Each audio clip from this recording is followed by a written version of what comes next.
Welcome to the Bridges Excel Learning Series, where we take your Excel skills to the next level. In this video, we will show you the SUMIF and COUNTIF functions, which allow you to sum and count cells based on a specific criteria.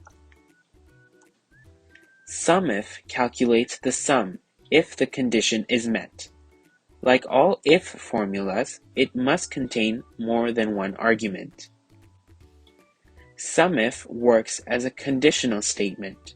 If you want the sum of populations in two countries, if both are greater than 2,500, input SUMIF, the range to sum, and the condition, which in this case is more than 2,500. Ensure the condition is put in quotations. If neither value meets the condition, 0 will be your output. COUNTIF operates on a similar mechanism as SUMIF. Calculate the number of values if a certain condition is met.